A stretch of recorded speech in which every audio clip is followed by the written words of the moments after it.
Can a single missile strike change the course of a war? On September 9th, Israeli jets launched a missile over the Red Sea, hitting a residential compound in Doha, Qatar. Inside were Hamas negotiators in talks over a US-backed plan to end the nearly 2-year war in Gaza.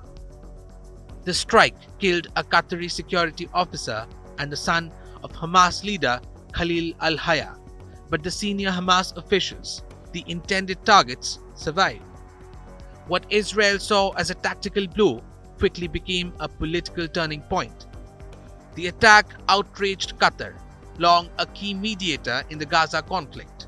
It also infuriated President Donald Trump, who had granted Prime Minister Benjamin Netanyahu wider latitude in Israel's military campaign.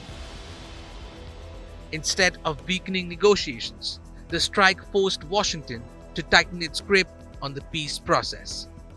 Well, he won't be hitting in Qatar, as I say. I call it Qatar, you call it Qatar. You're actually more right, but actually you're allowed to go.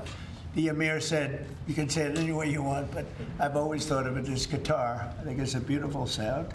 And actually they've been a very good ally.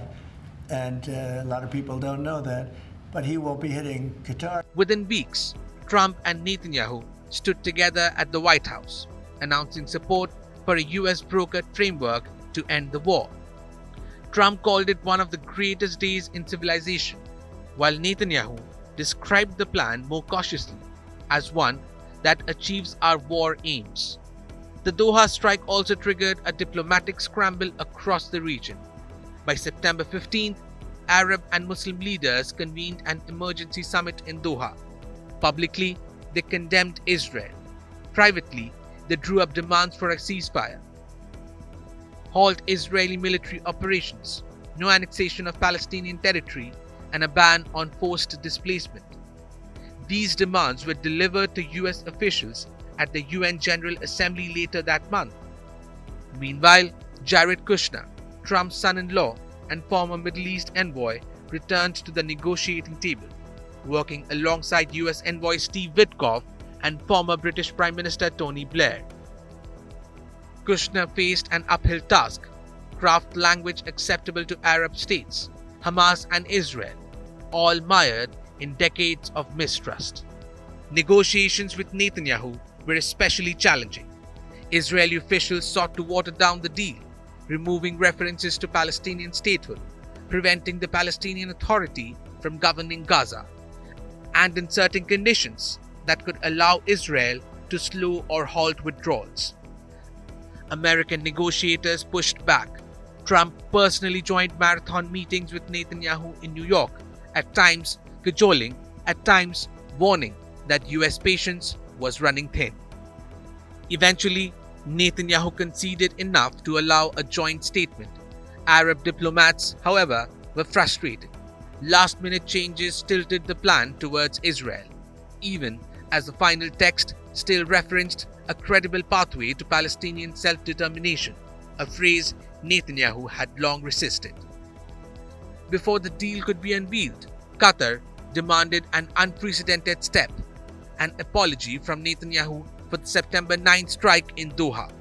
Trump, who had himself apologized in past negotiations, told Netanyahu it was his turn. On September 29, just before the White House announcement, Netanyahu sat beside Trump in the Oval Office and read a written apology over the phone to Qatar's Prime Minister. The plan's future remains uncertain. Hamas has agreed to release all hostages, but its commitment to complete disarmament remains a question. Arab states remain wary of Netanyahu's willingness to follow through. Meanwhile, leaders in Pakistan and elsewhere have voiced dissent over the deal's terms. Yet, the process demonstrated that even after 2 years of devastation following Hamas's October 7 attack, diplomacy was still possible. For Trump, the Doha deal represents perhaps his most ambitious attempt to reshape West Asia since the Abraham Accords. Whether it endures or collapses under the weight of mistrust, the Doha strike revealed a stark lesson.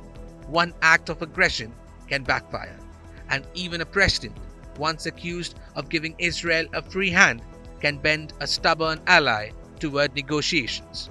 In Doha, a missile that was meant to eliminate threats instead ignited a diplomatic scramble, forced an apology, and tested the limits of peacemaking.